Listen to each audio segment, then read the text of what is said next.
ఒక్కటి మాత్రం నేను చాలా స్పష్టంగా చెప్పగలను దేవుడు సాక్షిగా, ఎటువంటి ఆశలకు కానీ ఎటువంటి పదవులు ఆశించి కానీ ఆయన చెప్పినట్టుగా, అయ్యా మీరు వినండి స్వామి, మీరు వినండి, ఆయన అడిగినట్టుగా ఆయన చెప్పినట్టుగా కేసులు మాఫీ చేస్తారు అన్నటువంటి ప్రామిస్ తీసుకొని నేనేదో రాజీనామా చేస్తున్నానని చెప్పారు.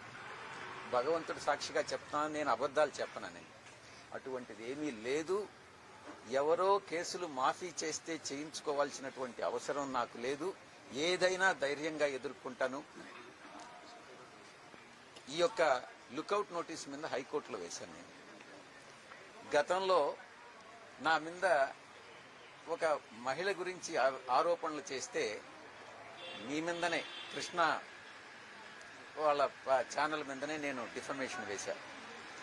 ఎవరికి భయపడే తత్వం కాదు విజయసాయి రెడ్డిది. భయం అన్నటువంటిది ఈ యొక్క ఒంట్లో ఎక్కడ ఏ అణువులో కూడా లేదు అన్నటువంటి విషయాన్ని చాలా స్పష్టంగా చెప్తా ఉన్నా. నేను ఒక్కటే చెప్తా ఉన్నా, కొన్ని పత్రికలకి వాళ్ళు చేసేటటువంటివి మాత్రమే కరెక్టు, మిగతా వాళ్ళు చేసేవన్నీ తప్పులుగానే కనపడతా ఉంటాయి.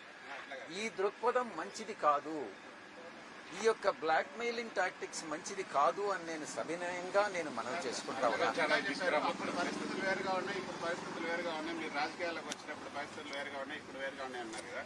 కానీ అప్పుడు కూడా ఇదే విధంగా ఉంటుంది. మీరు ప్రతిపక్షంలో ఉన్నారు, అప్పుడు మొదటి రాజ్యసభ సభ్యులు మీరు మీ పార్టీ నుంచి.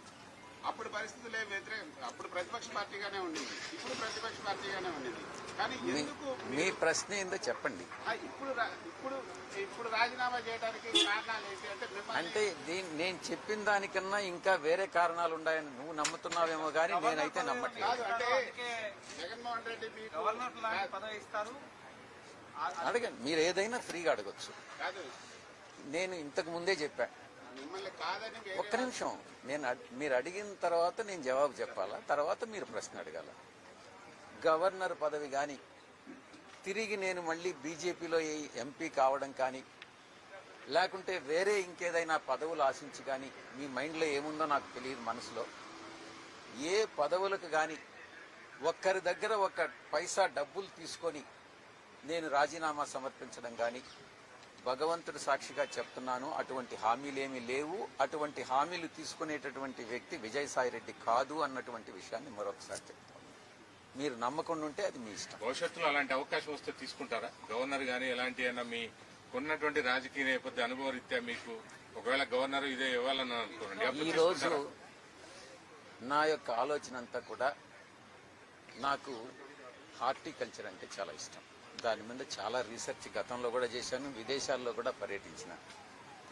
నాకున్న అనుభవంతో గెస్ట్ లెక్చర్స్ ఇవ్వడం అన్నటువంటిది చాలా ఇష్టమైనటువంటిది. నాకున్నటువంటి కొద్దిపాటి పరిజ్ఞానం ఏదైతే ఉందో దాంతో ఈరోజు చాలామంది చాలా ఆరోపణలు చేస్తూ వచ్చారు. ప్రతిపక్షంలో ఉన్నటువంటి వాళ్ళు కానీ, అధికార పక్షంలో ఉన్నటువంటి వాళ్ళు కానీ, విజయసాయి రెడ్డి విశాఖపట్నాన్ని దోచేశాడు అన్నటువంటిది రిధం కూడా చాలా బాగుంది. కొన్ని పత్రికలు చెప్తా ఉన్నాయి. ఆ దేవుడి సాక్షిగా చెప్తా ఉన్నా, ఎక్కడా ఏ డీల్స్లో విజయసాయి రెడ్డి అవినీతి పరుడు కాదు. నేను భగవంతుడి సాక్షిగా ఒక విషయం కానీ చెప్తే నేను భగవంతుడిని నమ్మేటటువంటి వ్యక్తిగా అబద్ధం చెప్పను. ఎక్కడైనా నాకున్నది ఈరోజు ఆస్తి, మీరు ఎక్కడైనా అఫిడవిట్లో చూసుకోవచ్చు.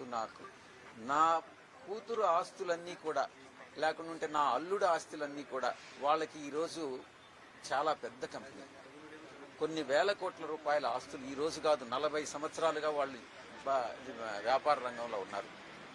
నేను లేను. వాళ్ళు చేసే వ్యాపారాలన్నీ నాకు ఆపాదిస్తే నేను చేయగలిగింది ఏం లేదు. అది కూడా మీ ఛానల్స్కి, మీ మనస్సాక్షికి నేను వదిలేస్తా ఉన్నా.